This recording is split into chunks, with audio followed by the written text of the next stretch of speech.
How you feeling there, Mac? Good enough to fuck your mother!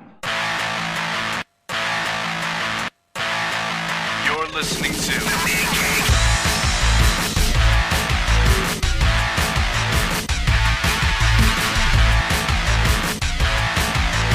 Comics Podcasting on the Edge of Civility. You're listening to The Mean Geek, episode 174. All right. We are back once again to interfere with your life and make you not laugh and generally ruin your day. Calais. The Mean Geek, the only podcast actively irritating its listeners. I am your host, the TechJedi, Adrian Hunter. With me, as always, is your strident co-host, the Reverend Mad Duck, Bill Quack Mantlo. bitches. And his never-ending catchphrases. How's things been, Rev? Oh, it's been a day. Is quack bitches really a catchphrase? Wow, that's like the third time you've used it. Is so it really? It's catching on, Oh. so to speak. I mean, nobody else is using it, but you are.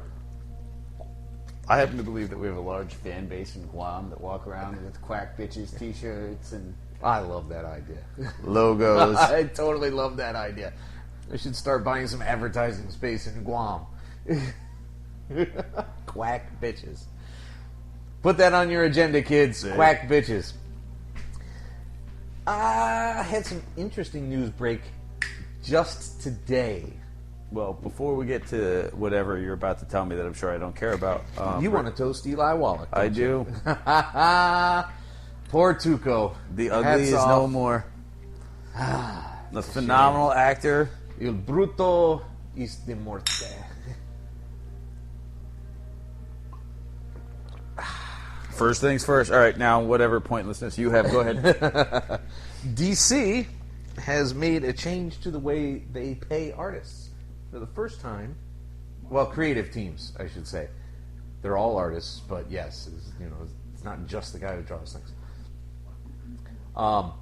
Yeah, for the first time in 30 years.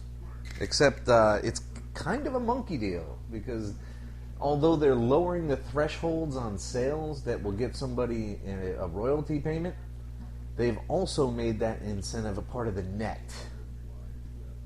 So you get an incentive, but it's part of your base pay. If that base pay is justified, later, because net is...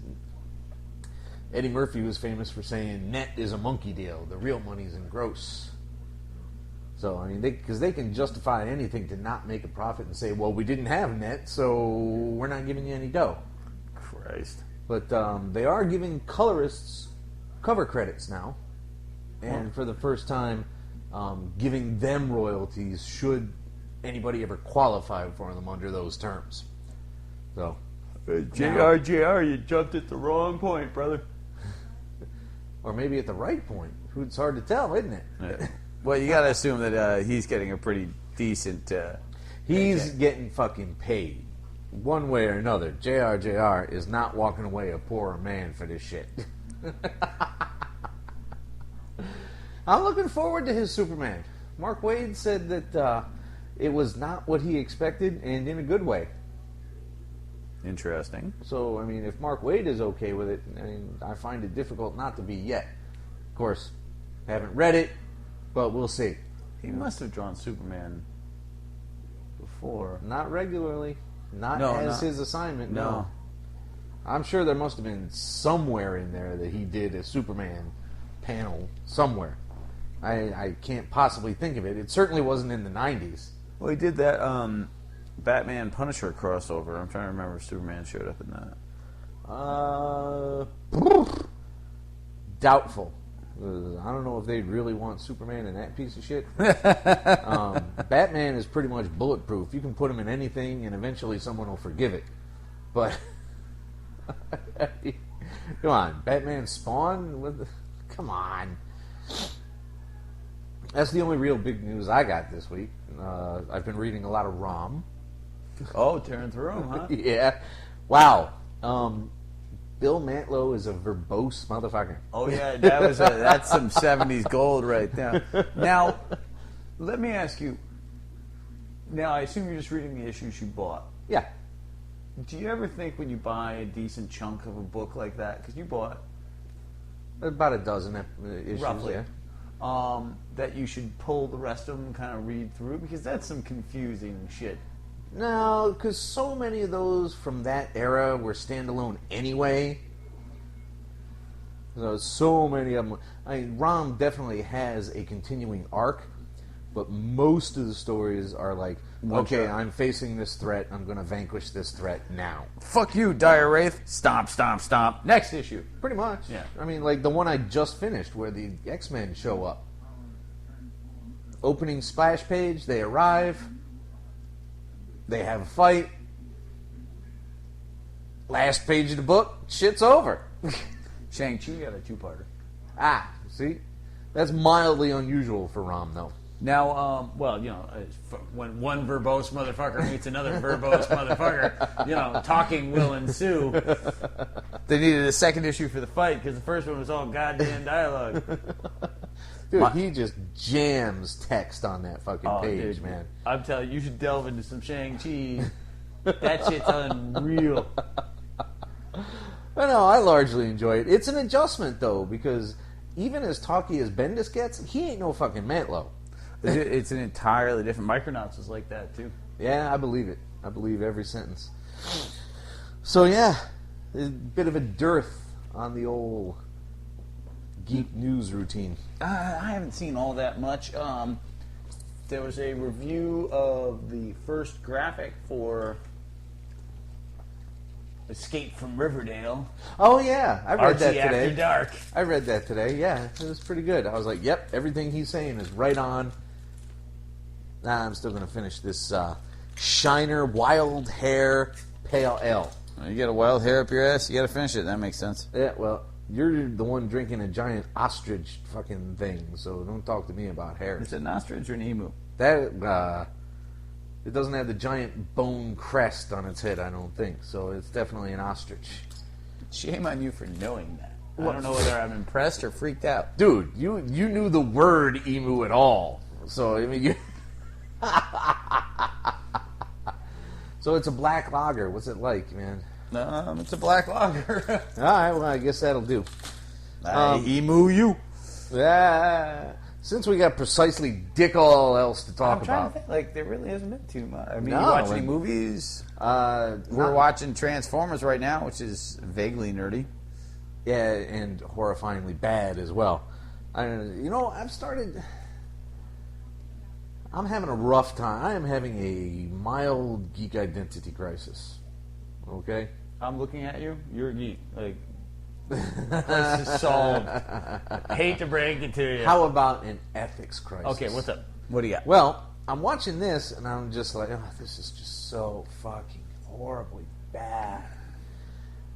And they try to play it straight, I think, most of the time. There are some obvious jokes that they wanted to get across that weren't particularly good. Right. But then, I got bored today and threw on some Johnny fucking Sacco, which, unless you specifically remember that this is 1966 in Japan, before they became the electronics powerhouse of the galaxy, you should look at Johnny Sacco and say, that's utter fucking garbage. But you love it. But they did it with such earnestness. Well, and they meant it, and they were trying, and they knew that they were aimed specifically at single-digit boys. Well, since you've aimed yourself that way a couple of times, too. Hey! No. But honestly, I'm going to disagree with you slightly. Like, I get what you're saying, and yes, there's more truth, if you will, to be overly pretentious about it, in Johnny Sacco than there is in this lump of fucking Hollywood shit. But it's also, you experience that at a very different age. Like, if you saw the equivalent of a Johnny Sacco now that you'd never seen before, which would really be Power Rangers. Or Gotcha Man, or like one of those things that you'd never actually encountered, you wouldn't have the same sentimentality towards it more than Certainly likely. not. And that's what I'm saying. Intellectually speaking, I'm not being terribly honest. Well, I mean, there's more than... Because in one level, you're right. Like, it's unfair for me to say I completely disagree with you. Because, yeah, obviously, like, they're trying to have a good time and make a cheap kid show with the giant robots and whatnot. But a lot of effort goes into these kind of things, too, both good and bad. And for a lot of kids, Transformers was huge. Like, I own this because somebody gave it to me because they bought it on Blu-ray. And I'm like, dude, really? You replaced Transformers with a more Transformers? You thought that was cool? Like, I did not fucking buy this movie. I watched it. I'm like, this is better than I thought it would be. Every time robots fight, I get utterly confused. Like, maybe on the big screen it made sense, but on a tiny-ass television, this shit is, it's like, it's kind of like putting gears in the fucking washing machine. Watch them go around. Like, I think something happened there. It's true, dude. It's true. Dude, when they start killing robots, I'm like, I don't even know who you are. Like, are you Optimus Prime? No. Are you Bumblebee? No. Then fuck off. Like, die or don't die. I can't tell you people apart. Let's see, if you took... This is something I'm struggling with, too. And it happens with Robotech a lot. Because I tell people who've never encountered it the grandiose overall of Robotech, and they say, holy shit, that's pretty fucking cool right there. And then I show them the first episode, and they're like, this is what you were fucking talking about? And, really, you bring enthusiasm when you describe it, but, not really dressing it up. The plot is the plot is the plot. Some things are part of you. Dude, I love Hong Kong Phooey, okay? Like, on one level, I know when I make Commodore wife watch Hong Kong Phooey that she's not going to have a good time. I know this. But I keep hoping that somehow it's going to connect her. She's like, no, this is awesome. Scatman Crothers is a comedy genius. And I know that's not going to happen. I know that if you really break it down, Hong Kong Phooey is not comedy gold. I do understand that on one level. On another level, I totally fucking disagree with that. And that's where I live. I think Darkwing Duck is fucking hysterical. I don't know that everyone does. They should. Never seen a single episode. I don't want to talk to you anymore. Which sucks because I'm on a podcast and required by alcohol to do so. But yeah, like, you're going to have things in your life that you encounter at the right point. Doctor Who, which you cannot stand. I can't stand the current one. I went back and watched the Tom Baker stuff a couple of years ago, and not all of it, to be fair. I watched a couple of different storylines, and I was like, it's still fun. It's still kind of crappy, but it's still fun. But you don't have the same, like there's truth in it, like there is with Johnny Sacco. It didn't connect you the same way. When you encounter these things, people love Doctor Who. I think Doctor Who could crawl up the side of a toilet and call it a fucking day. What the fuck does that mean? It means literally nothing. Absolutely nothing. I am now done with this conversation. We're going to talk some Marvel books. Holy crap. That's what your goal was, wasn't it? Dude, I'm telling you. You fucking railroaded me out of yet I think Doctor Who crawled up out of a sewer. I try to have a sensitive, honest geek fucking moment. I shared with that for like a minute, be fair. Which is like a cap for me. No, I'm sorry. I think Doctor Who escaped out of some fucking sewer somewhere, pulled up his fucking badly made British head, usually wearing a dumb hat. Like, hello, I'm a doctor. I'm here to bang your women and travel through time. It's hard to say. I don't think he ever did bang anybody, though. You know what? It's open interpretation. And the guy's 1,000 years old with 13 different bodies. There's got to be something wrong if you take that many hot young girls back to your friggin' phone booth, something's going to happen. Obviously, it's half a kid show. It's not shown. But I think there's enough implication there to assume that Doctor Who gets pretty fucking Time Lordy and freaky. That sentence right there is what leads to fan fiction. Fan fiction. Having established that, and kids, we're a little bit behind on Marvels. Remember this, fan fiction leads to snuff films, so no. Say no. No, don't even explain that. I know you gotta... Who is it? I know you got a Robinson reference. No, I'm just saying, if you write fan fiction, someone will murder you. Oh, okay. That's what. Oh, good. Yeah. Damn. I was worried about that. I thought you had a backstory. No, Christ, and I didn't want to know. No, I don't know. To my knowledge, I don't know anyone who's written fan fiction, and I certainly don't know anybody who's written a snuff film. Well, I mean, technically speaking, Trooper Johnson is fan fiction. Oh, I'm going to punch you in the neck. It's a stretch to get into that definition, but it's very real. We do use real characters. Trooper Johnson's made up on our own, on my own. Oh, fuck, I wrote a But Trooper Vader Johnson. is Vader. Shit, I wrote a Trooper Johnson. Yeah, you did. So, by your definition, I've written fan fiction. Yes.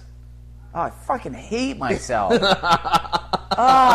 And there's our title. I've written fan fiction. I hate myself. Let's get into some real fiction, shall we? Oh, God, I feel like I'm covered in spider webs and vomit. Ugh. And, other sundry fluids. No, die. No. Die. Die horribly. Die now. It's actually a very short Marvel month because, for once, they didn't double ship a single fucking book. I And didn't know what to do with myself. You have been whittling down the Marvels, too. Yeah, well, quit double shipping shit. I'll buy. Come on. So, the first thing we want to talk about is Uncanny X-Men 20, where they're still trying to figure out where these fucking Sentinels are coming from. And to do so, the Cuckoos get a hold of Maria Hill psychically, because that's what they do. And what they found kicking around in there is that everyone in the Marvel Universe who lacks a penis wants to bone Scott Summers. Well, they know that Maria Hill does, and yes, And Emma Frost does, and the various Phoenix Eye do. One of the new fucking kids is all agog over Mr. Summers. Has he and Storm ever hooked up? I mean, Have they? I don't know. You know, Scott Summers is like mutant sex candy. I know, that's what I'm saying, and it's creepy. Well, you know, what woman doesn't love a guy who you cannot see his eyes? That's Oh, totally, yeah. I think that's the reverse, man. Yeah, that's what I'm saying. No. Ouch. There's a lot going on in this book. There's a tremendous amount going on. Dazzler is seriously fucked. Fred Dukes, the Blob, is creepier as always. the poor Blob, man. He's all hopped up on MGH. He's like a fucking heroin addict for mutant growth hormone now. Yeah, I have no sympathy It's for a guy. bad. You know, yeah, he's like, I need the drug more. Oh, I'll help you hold this girl hostage so we can drain her for mutant fluids. That's just so fucking creepy, dude. Like, I really don't care about Dazzler like one iota, and one iota. And I gotta say, like, when the Blob steals your mutant fluids, like, I have a lot of sympathy for that. When the Blob steals your mutant fluids. Blech. Blech. That is fucking horrible, dude. But meanwhile, Scott's trying to track where all these Sentinels are coming from. Right. And the idea that it might be the Beast opens up some interesting doors. I'm very worried about that. I really don't think so. People have gotten hurt. That is the... Hank It's McCoy. Bendis. He might do it. Hank McCoy is absolute worst. Screws with himself, not other people. Yeah, that's true, because as we'll see later in the episode, he spends an entire issue recriminating.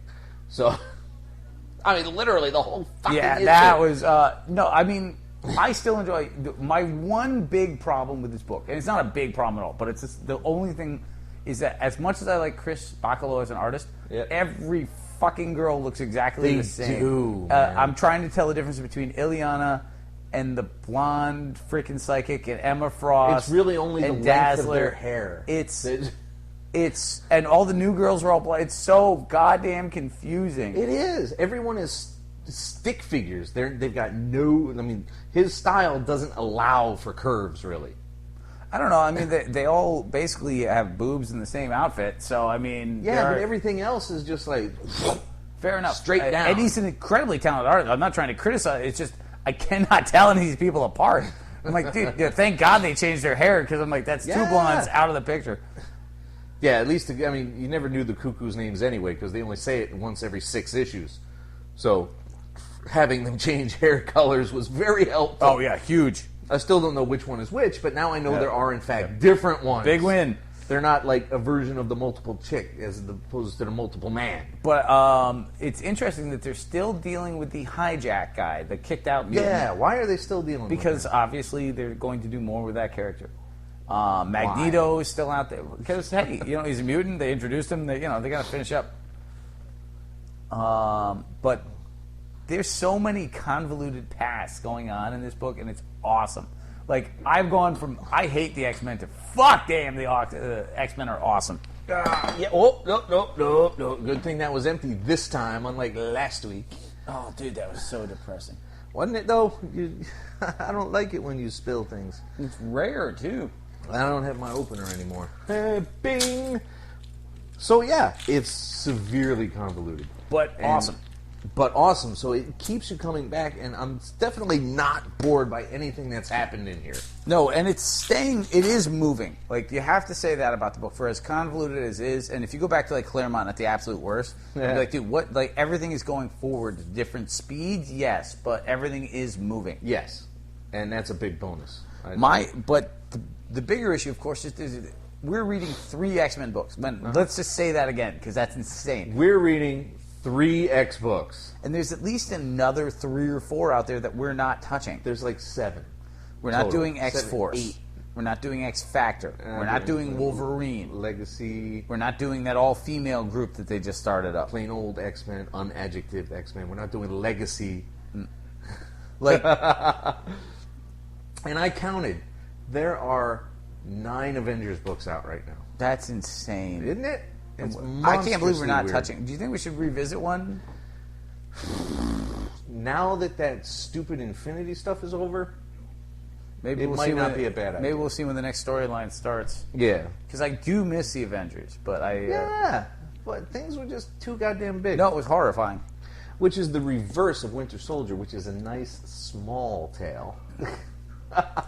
Dude, basically Winter Soldier is just from Russia with love. Like it really is. Spies, trains. Instead of Red Grant, you got Sparky Jones or whatever. Now, Shocky Dan, which... Dude, I'm so sorry that I mistook Shocky Dan for Sparky Jones. It really took me some time to get over that, because I stopped and I said, Shocky Dan?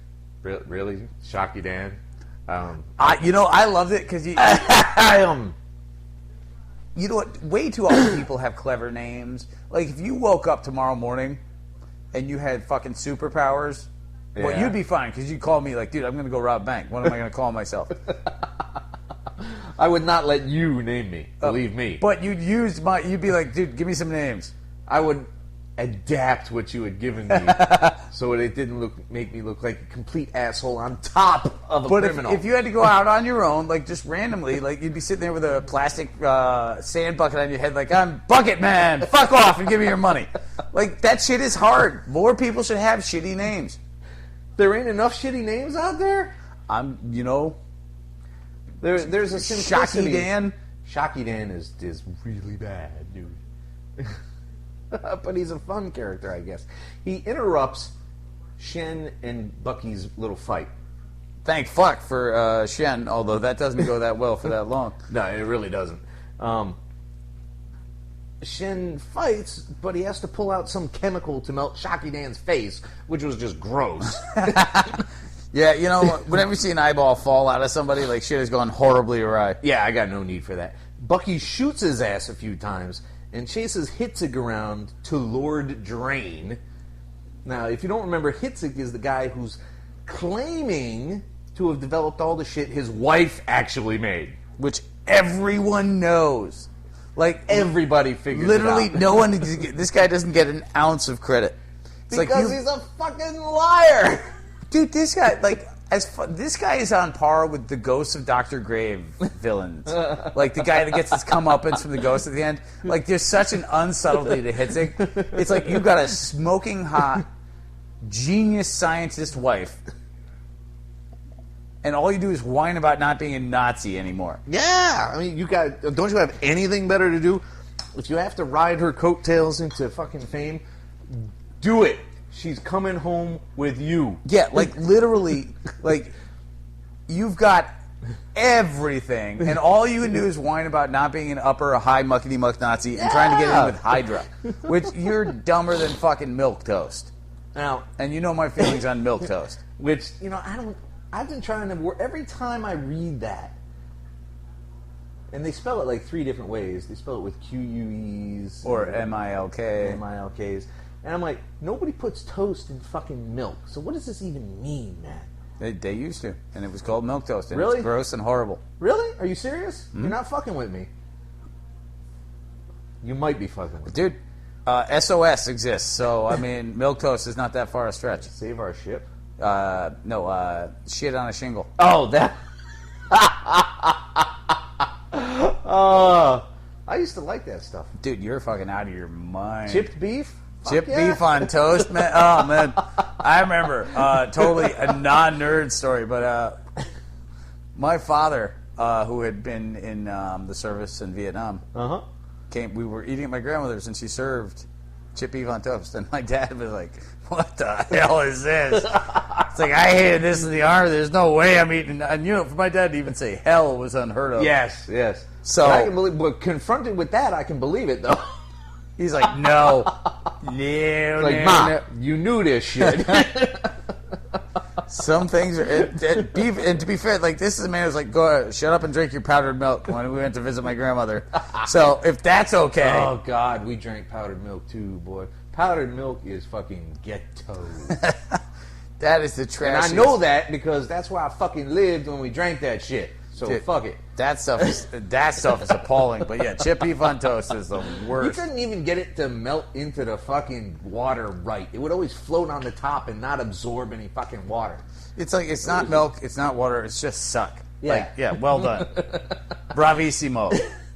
Anyway. By the way, kids, for those of you listening, when we talk to each other without a stupid fucking microphone attached to my t-shirt, this is what it sounds like. Yes. It's no different. Yeah, chip beef on toast conversations. Now, Live your life better. Stay sober. Choose not to be poor. Chen takes what I assume is the infinity formula. Or some sort of like healing adrenaline super thing. As Drain and Bucky plummet off the train, which then henceforth explodes. Dude, except for Shocky Dan, which I like this book. No, this book is awesome. I love that it's about the Winter Soldier, except Bucky's, still a cybernetic assassin hat. Yes. Which is fine because you have to love that he still has those little glitches. Like he's sitting there on top of Shen with like 4 bullets in him. Shen's like sitting there like bubbling blood in his mouth. Like I could really use a sandwich right now. And Bucky's like, I could put one in his head, but Steve says no.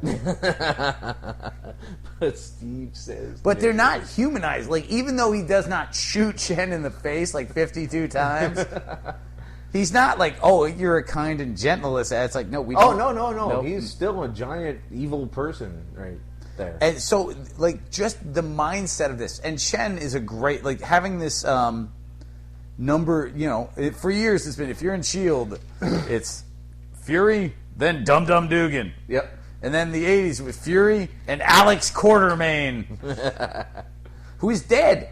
Mm-hmm. Died in the Hulk. Right. Got murdered by the Red Hulk. Yes. I blew my mind when I found that out. I wasn't sure how to deal with that one, but whatever. But for years, like the top agent. So, the elephant in the long box, What do we got? so to speak, is the series finale of Superior Spider-Man. Wow. Holy fuck. Jesus Christ, Dan Slott. Wow? Nails Oh my everything. God. This is Spider-Man in its purest fucking state. Now, this one issue is huge. It could have easily been 6 issues. Like, I don't think that anything lacked, per se, but the amount of time he gave it is like 2 issues for this. Next. He's fucking just Cranking through it. I mean, it's a thicker This than is a normal MASH book. unit. This is not like full surgery. You're not closing wounds. You're stapling them and calling it a day. It's like, oh, that plot point, Gone. done. That plot point, done. So holy crap, he packs so much shit. Insane. So Pete's really back, obviously. This is the final issue. Nothing's going to change that. But before he can go kick some goblin ass, He has to talk to Carly and Sajani. He then checks on MJ and May and recriminates. Jameson recriminates. Everybody is recriminating this month. There's a lot of sadness. Pete saves Miguel from the Slayers, which disappointed me. I guess there's a new $20.99 book coming out. Yeah, I read that. He lends a hand to the Avengers. He faces Menace and cures her. He finds Normie. Wait, that E on the end of every fucking thing. It just makes him more villainous. Like Norm isn't enough. It's already short.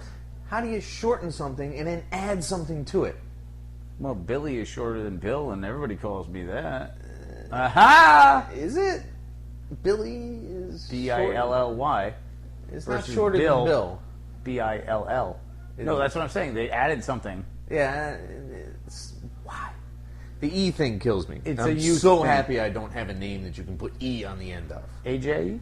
Yeah, it doesn't work, does it? No, it totally does. You are so wrong. AJ. E. No.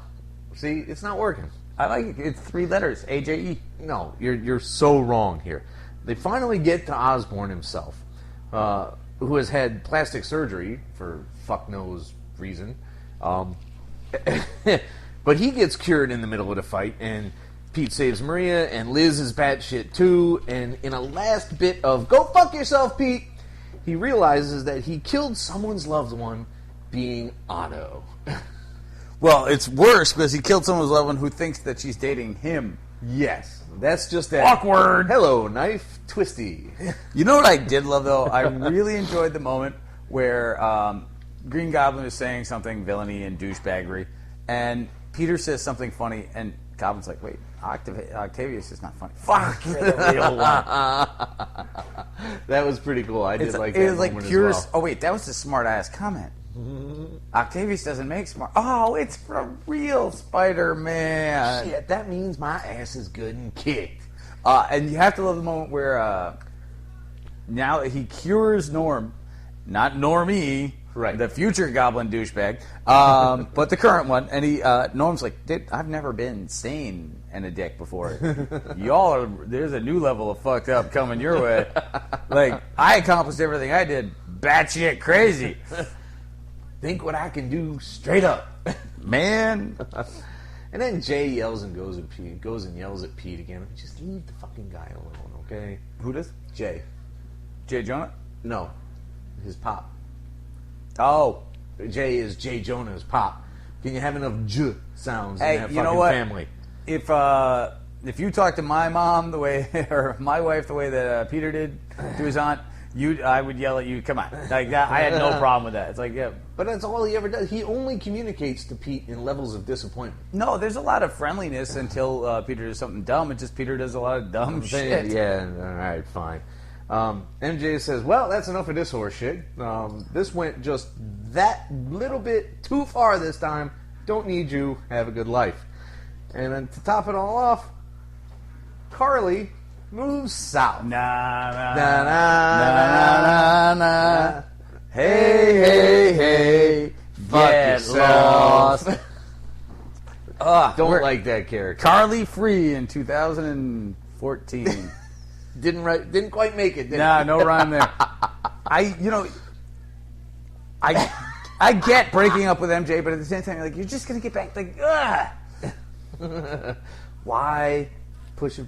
No, because he's obviously going to try something with Anna Maria, because his guilt will not allow him not to.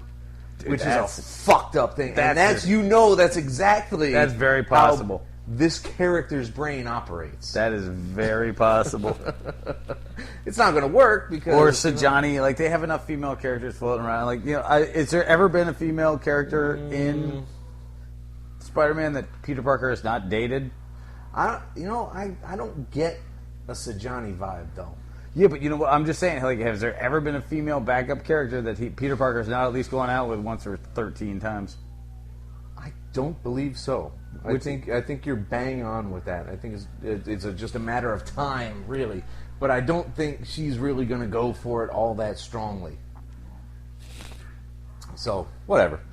But, it hit everything. If there was a Spider-Man note you ever wanted to see, it was in here.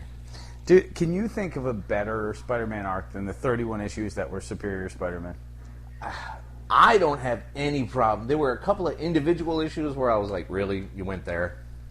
But after 30 fucking issues, a lot of people hated it. Twitter was on the fence about it. There was more negative I saw than positive. But I looked forward to every single issue. And I thought there was a cleverness and a depth of thought to the plotting. And occasionally the dialogue wasn't everything I could have hoped it would be. But, you know, that's only occasionally. That's not... Yeah, no, there were small things that weren't perfect, but it was insanely good from beginning to end. Yes. Very happy about that. So, that gives us Cap 19. I feel this book is on the upswing. Wow. No, I do too. I've gotten more and more happy with it now that they've left out the whole Zolaverse horse shit. Dude, that was an incredibly long arc. It wouldn't fucking stop. There were so many issues. But the battle with the super helicarrier Gungir, Gungendir, I don't know how to fuck you pronounce Gungadin. that. Gungadin? I'm not... Gungir. It sounds vaguely Norwegian. Yes, yeah, totally, no. So, the battle's going badly. It's horrible. They're getting their ass fucked. Iron Nail has Maria in his clutches. Dude, I thought Iron Nail was awesome, but then he turned into some sort Yeah, of he swamp turned into thing this looking... demon thingy, and I was like, why wasn't just a regular menacing guy good enough for you? It did worry me a little bit. But S.H.I.E.L.D. can't withdraw because they can't get orders from Maria, and they don't want to leave her behind either. So they're just kind of stuck in this horrible fight that they can't do anything with. Cap is busy swearing vengeance. Maria tries to escape like a good little S.H.I.E.L.D. agent, but she gets bubbled. Now she's just kind of a LSD zombie. And Dr. Mindbender. I mean Mind Bubble. Bubble. Jet Black just jets off somewhere. They don't even say where she's fucking going. There's the demon thing. You got a lot of Cap guilt going on here. Cap is very guilty. And then Cap is kicking major fucking ass page after page after page. And he gets right to the end and he's about to take out Mind Bubble and it's like, bloop. It's like, fuck, dude! We could have ended this story right here and now. Dude. You're going to drag it out 4 more issues. You know what? I can't wait to see whatever fucking fucked up shit Mind Bubble put on Cap. However, you're missing the one important, like... I always miss the important shit. That's why you're here. The all-encompassing, like, Cap no longer matters compared to what happened in this issue. Really? Gungir blew up the other 2 helicarriers. Yeah. Yeah, that's huge. That's important. I get that. Nope, not what I'm talking about. Who's captaining? Well, Dugan was on one of them, right? Well, come on, he escaped. Don't even try. I'm just saying, you know. I wasn't even worried about that for a second. If they killed Dum Dum Dugan, bah, I say, you know, Cap is gone. Like, good day, sir. Well, you know, they did get rid of Sharon. And Alan Quartermain, like, you know, killing off S.H.I.E.L.D. agents is what they do now. Yeah, that damn television show murders them like friggin' wheat thins. But still, it's fucking Dum-Dum, you know? I see what you're saying. If they murdered off Dum Dum Dugan, and that lightly, like, oh, hey, we just blew up a ship, you're on it, bye. Oh, by the way, we found his body. What?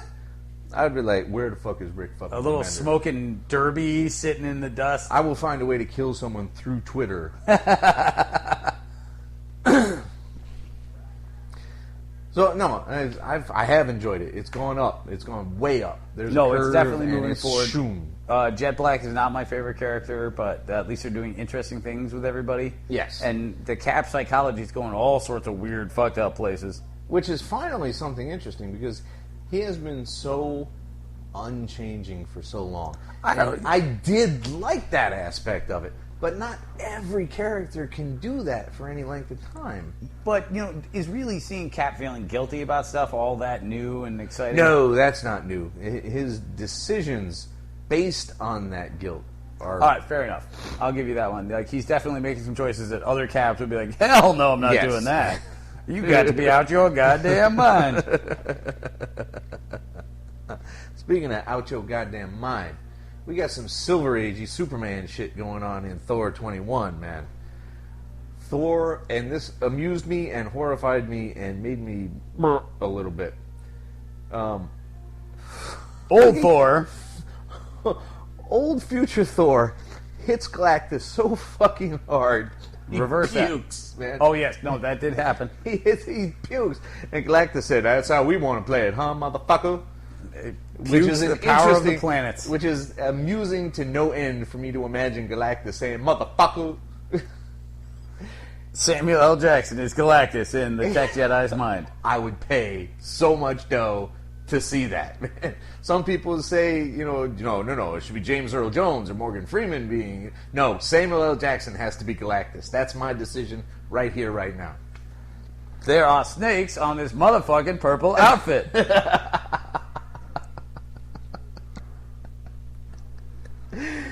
In retaliation, he punches Thor so fucking hard, he sends him straight through the Earth, into the moon, which he and then breaks the fucking moon open. That kind of craziness has not been seen since 1962.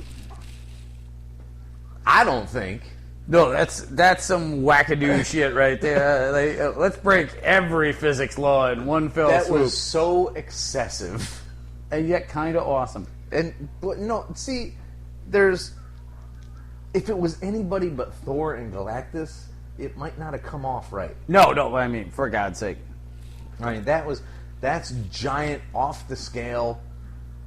Captain, she can't take much more of this shit. No, that's you need a god and somebody who fucks up gods for a living. Yeah, no one would expect. Even the Hulk wouldn't be able to handle that.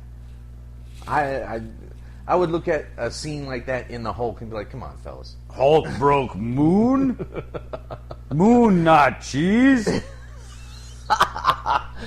No. So, current Thor goes to Broxton and somehow, instantly, like hours from the last time he was there, suddenly there's all these. It's been like 3 floating weeks. 3 whole fucking days. Weeks. Was it 3 weeks? Yeah, Does it says say it it in was there. 3 Yeah, weeks? he's been gone for like 21 days. Personally, I still think that's way too fast to be bringing an entire city's worth of floating factories into the area. Well, when you have a floating factory, they probably drive pretty easily. Well, I'm sure they drive easily. I'm not sure they drive so fucking fast. Dude, you gotta love a plan. Like, first off, like, say what you will, you're wrong. Jason Aaron is amazing. And I say that because literally the entire point of this issue is old fake future Thor fights future Galactus for no goddamn reason. And No, there's a Thor reason. gets a subpoena. No, there's reasons. Don't say there's no reason. You don't remember the reason?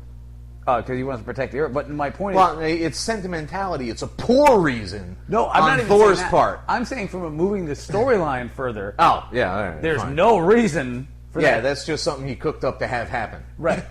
And Thor gets subpoenaed. That's like the big fucking thing that happens in this whole issue. Now, the thing is, And it's amazing. are there diplomatic ties between Asgardia, as it is now known, and the U.S. that will allow subpoenaing? Well, you know what? This is why Roxanne is an evil corporation, because they have evil attorneys. But historically, if you go back to any Iron Man issue of Roxanne, they have a plan, and it fails because they didn't think it all the way through. Like Yeah. So I'm sure like they'll get to court, like, you can't sue a god, stupid head. The United States Supreme Court does not recognize the existence of deities, and therefore... we get Scalia for that Historically, every single... That's hysterical. Historically, every single time Roxanne has a genius master plan, it gets held up by somebody forgot a paperclip on this page. Wait, there were onions. It's like a cookbook that sticks together. All their plans jump like suddenly. Instead of going to chocolate chip cookies, you go to the next page. It's like and half a carrot. Wait, what? No. Why is there only half a... I don't get it. Why are there onions in this chocolate chip cookie? Because you have a shitty cookbook and you're a terrible attorney. Now, they end it with the return of a Thor fan favorite, Ulick the Troll. Ulick the motherfucking troll. And by fan favorite, I mean nobody gives a shit about him. You know what? He's a classic. Thor has very few classic villains. He really does. You got to make Loki, use of what you the got. Enchantress. Scourge has been dead a long time. Yeah. After that, what do you have? The Destroyer, Yeah. Malekith, and Ulick is like. Yeah, that's it. And giants. Like, well, the Wrecking Crew. okay, well that's painful enough. Yeah. No, but you're right. You're absolutely right. And I think... And there's a lot of great gargoyle appearances. Yeah. But I think that if anybody can make Ulick a decent villain and do some interesting set pieces and... You know, I think it's going to be awesome. I will say, however... I think it's going to be Aaron. I refuse to believe that Roxanne has a troll on a fucking speed dial like that. As much as I'm like, awesome, now he's going to fight Ulick, and it's going to be corporately, like, as insane as that is, I did get taken out. I'm like, you don't have business meeting with trolls. Like, I'm sorry. Like, no, you don't. He's like, just a consultant. No, He's a consultant. I'm Look at sorry. it that way. He's a consultant. Private security consultant. Roxanne, I mean, if you go to Iron Man, Thor had to go, fucking Tony Stark had to go through 8 levels of fucking mystical shit to go deal with Malekith and the rings. And at the same time, Roxanne can just call trolls over. All right, probably not. So, you know, I feel like that was a big glaring, like, but the book is ridiculously good. And at the end, the sign where they put 2 X's in Broxton to make it more like just, gods don't walk here anymore. Like, it just sounds like a bad country song, but it's... Gods don't walk here anymore. The air tastes like shit. The water's all polluted. Thor showed up. And the plot got convoluted. All right, we'll call that one even. How about Amazing X-Men 6? You know, suddenly... I did enjoy this one. I'm going to say that up front, but I think I enjoyed it as a standalone Wolvie Kurt story. It was cute. It was a fun little thing. Like, More the than actual anything. plot moving, like the Mystique, Nightcrawler's stupid devil whatever dad thing. Yeah, Azazel. I could have cared less about that. No, I liked the classic Claremont elements of it. Like, let's go to the bar, let's have a party, Wolverine and Kurt. Yep. That was fun. Nightcrawler trying to stop his mom before there's a giant fight was very classic in character. Yes, absolutely. I did like when Azazel, when they teleported off and Azazel's like, unless you want to celebrate the old way. Yeah, I'm like, all right, you're a demon douchebag, so that's in character, so bravissimo for that. Demon douche. But apparently both McGinnis and Aaron are off the book after... Yeah, so it's dubious. I mean, McGinnis is already off it. And at Aaron this is going point. after the next one, right? Yeah, as far as I know, yeah. So I'm like, I'll look at the next issue and the previews, and if it looks kind of iffy, I'll be like, all right, that's enough of that. You know, Because we got Nightcrawler's book. We'll see what happens with that. Oh, that's right. For a couple of issues. See what's Well, you know going what? on. 4 X-Men books, 5 X, like a line must be drawn. Yes. I will draw this line in the sand that says, "No more goddamn X-Men." Here and no further. Of course, you won't recognize that because you don't watch Star Trek, but whatever. That's true. Absolutely. Now, I am having fun. I am having a lot of fun with Charles Soule and Javier Pulido doing She-Hulk. It's a fun book. She's a good character. Kristoff is a big enough ass to be a foil for her attempt at professionalism and seriousness. And it's endearing to me so far. You know what I'm liking about it is that so far it's following the original John Byrne She-Hulk, like one issue insanity. There are a couple, smaller things are happening, like this weird mind-controlling fat chick with a monkey servant thing. That's a curious thing. I'm that not needs sure to where go that's somewhere. going to go. It is a very fun book. Kristoff was inherently annoying. The Doombots are all anytime you get a Doombot into a story, like shit That's is not funny. bad. That's not a bad day when you get a Doombot. See, the thing is, Kristoff showed up in America a fucking year ago, and he was so busy partying that he didn't realize that you only got a fucking year to ask for asylum, and then you get kicked the fuck out, or you get denied. Either way, whatever. I wasn't clear about the absolute legalities of it all. So his 15th choice, based on insurance problems, Dude, for representing him in his asylum, was Jen. anybody who wants to sue Dr. Doom, like, if I were an attorney, like, you can go elsewhere. Like, you can fuck. First off, you're a dick weasel. So my sympathy level for you is nil. Like, oh, I need asylum to not be a ruler of my country. Like the guy, he's a. I mean, imagine putting that guy up on the stand. Like, no. Yes, I am rich and powerful and above all you petty people, but it's a problem world. Having to rule a country when you don't want to is like going to prison.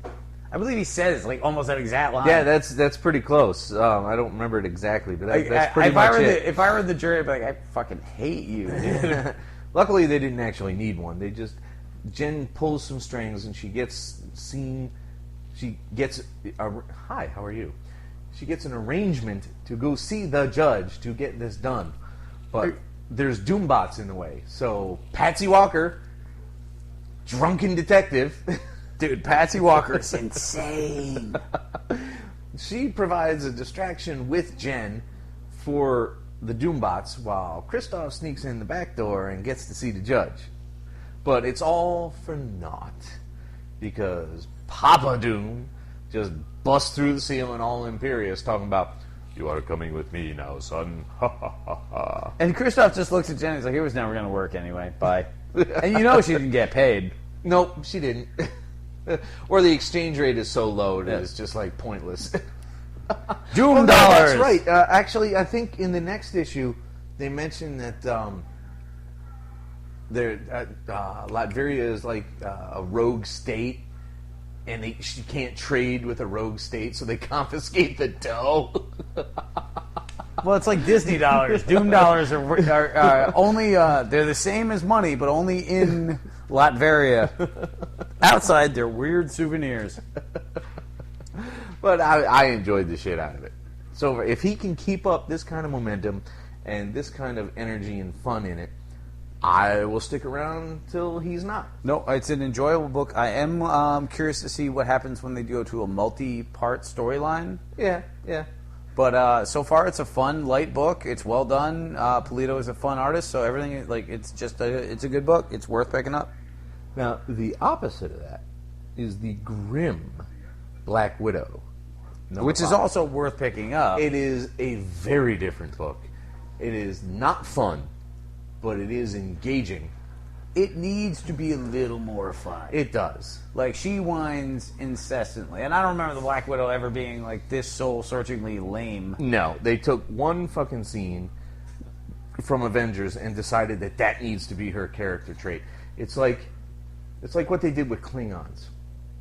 Now, in the original series, there was this one line in, not the Omega Glory. Don't care. Well, whatever. It doesn't matter. Does not matter. There was one episode where a Klingon said to Kirk, "A fight with you would have been glorious," which is pretty much a throwaway line for an enemy to say to a respected antagonist or whatever, protagonist, right? And then in Next Generation, that's what it became. Whoa, that line became. That's what they were fucking about. They were about glorious battle. That became their defining fucking trait. And it wasn't really that apparent in the original series. They were just another alien who wanted to fight the Federation because they wanted territory or whatever. Big deal. Whoop. And now they're all like samurai assholes. Because they're not samurai. Because they have none of the elegance of samurai. They have none of the eloquence and, sophistication and intelligence of samurai. They're just giant assholes who want to punch you in the face and drink blood wine. Space bikers. And that's where my parallel came from.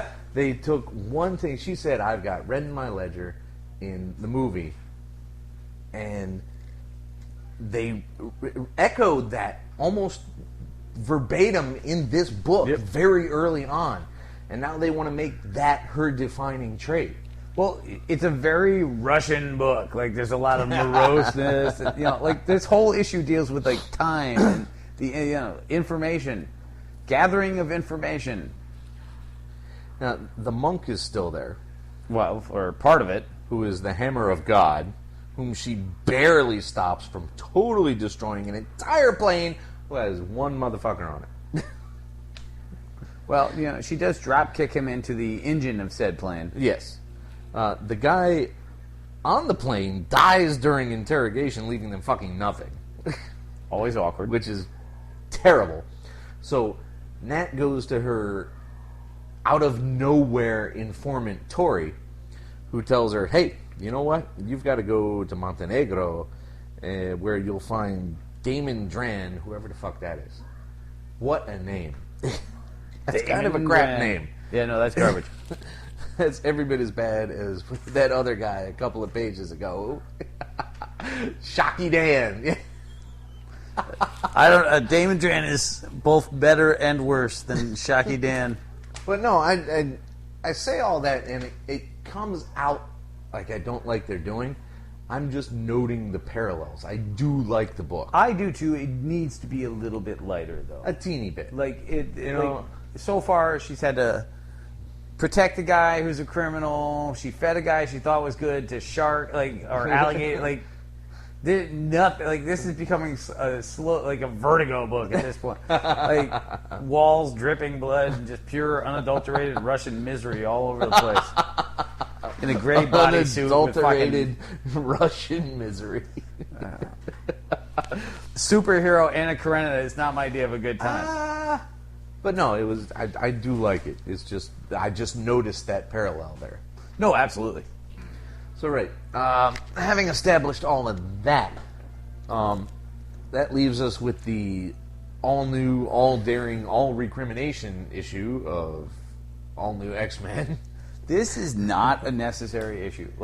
Hank McCoy whining, and a bunch of neat art. This is a good signature book. I guess. Yeah. This is a jam piece. The art was amazing. There were a lot of really cool pictures in it, and Hank whining and talking about the history of the X-Men. I like the Stephanie Bashima page with the Marvel Girls stuff. That was a fun piece. There were a couple of really cool pages. Everything about the book looks well. It's well written, but you could every time reading, I'm like, I don't much care. Hank is a sensitive cat, no pun intended. He's always been. He's a thoughtful, intelligent, heartful man. He's an excellent pussycat. Yes. I don't feel that he would spend the entire fucking day I totally moping with totally this. do. Really? Yeah, because when he fails, he whines. Inherently, think of how often it's been I turn myself into a blue freak. You're talking about a man who has a lot, is very confident in his abilities, but not in his choices. Historically, even if you go back to the Whedon one, when he was debating whether or not to stop being a mutant, there's a whole lot of self-doubt in that man. Yeah, I don't think he'd take entire issues doing it, though. Well, that's not really his choice. He's in bed whining. Somebody else happened to write about it. But inherently, the idea that Hank would stay up all night whining, yeah, believable. The fact that somebody wrote an entire issue about it, all right, I will concede to you that it's conceivable. I don't like it. No, it in no way took away my enjoyment of the book. I wasn't this fucking book's over now. But it's a clip show. Yeah.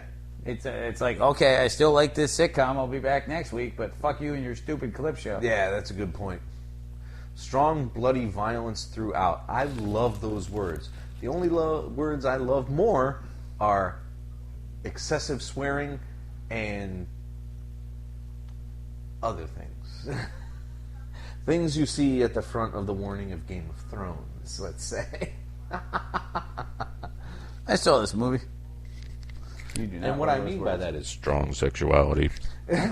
the horror. All right, we're in the tail end here. What do we got? Yes, we're on the home stretch where we go to Iron Man 24. Now, this Siobhan character, who we established last Marvel episode, has shown up a couple of times, but is now taking center stage, helping Tony, has sent him to Svartalfheim, where he fights a lot of elves and gets his ass handed to him because he doesn't quite get magic. He never understood magic. Well, he doesn't like magic. Plus, you've got magic elves with Mandarin rings. Like, okay, fuck you and fuck you twice.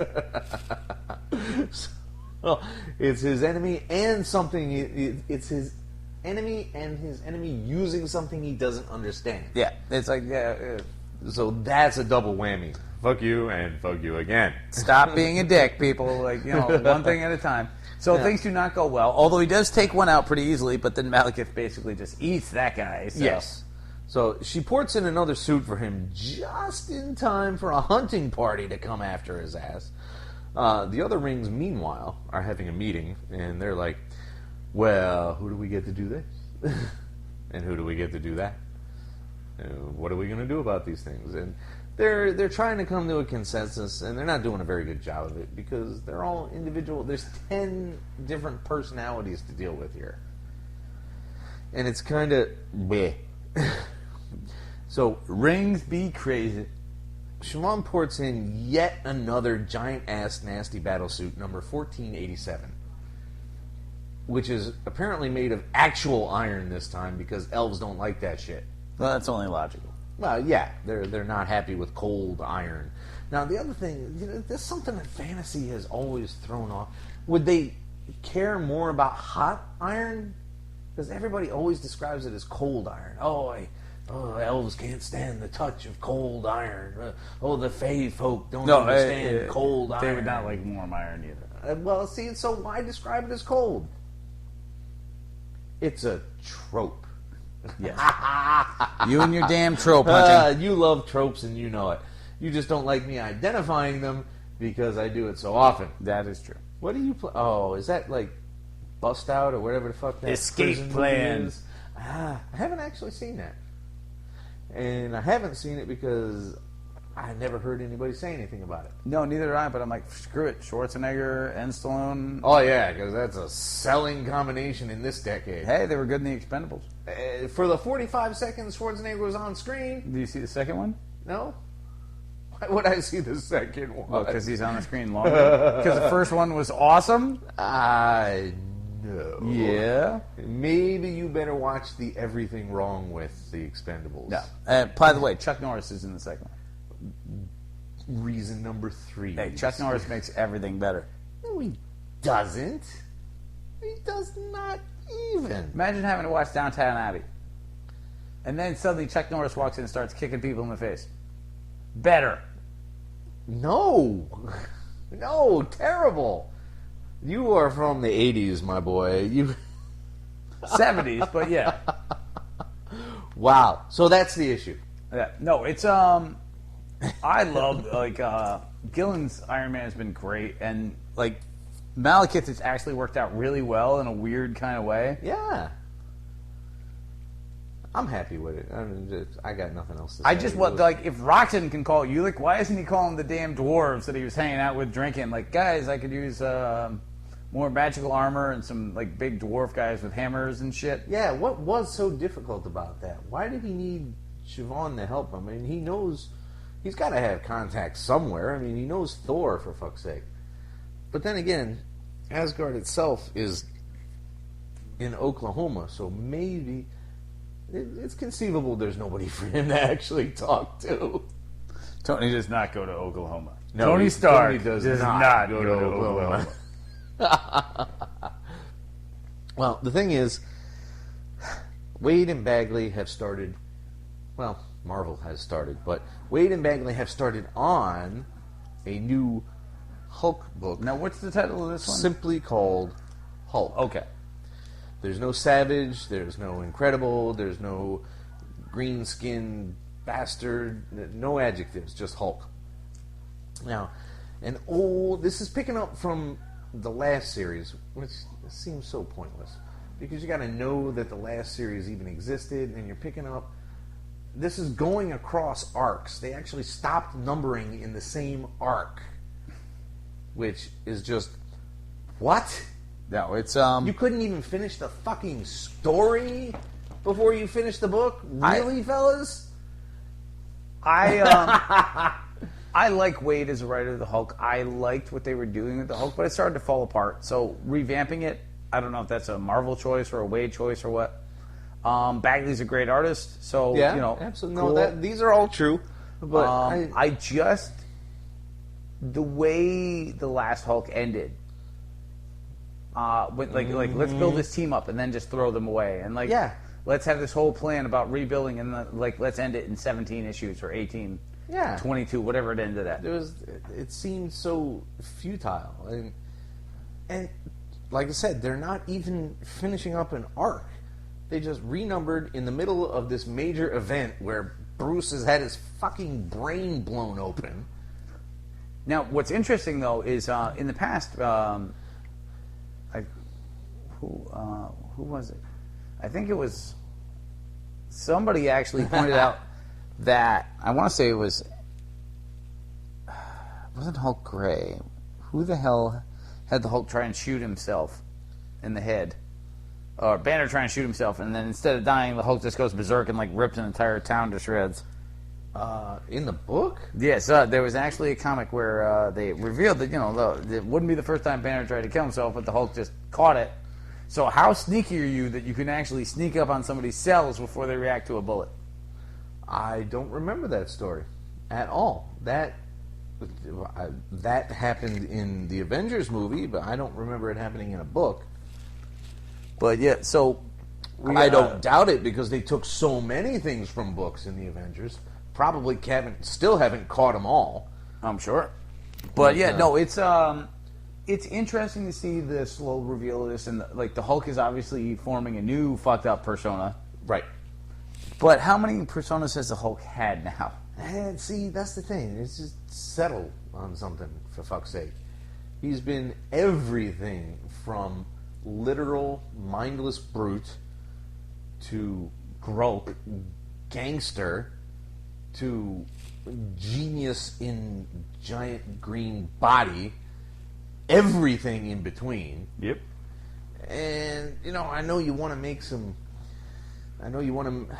I don't want to say make a mark. I know that you want to give something innovative to the character, but the question is are you going to continue with the Hulk? I'm gonna give it a few more. We'll see what shakes loose, but I'm not overly impressed just yet. What happens specifically here in this number 1, however, is that the Banner is in surgery. He's been shot in the head, as we noted. An old classmate of his is called in to operate on him.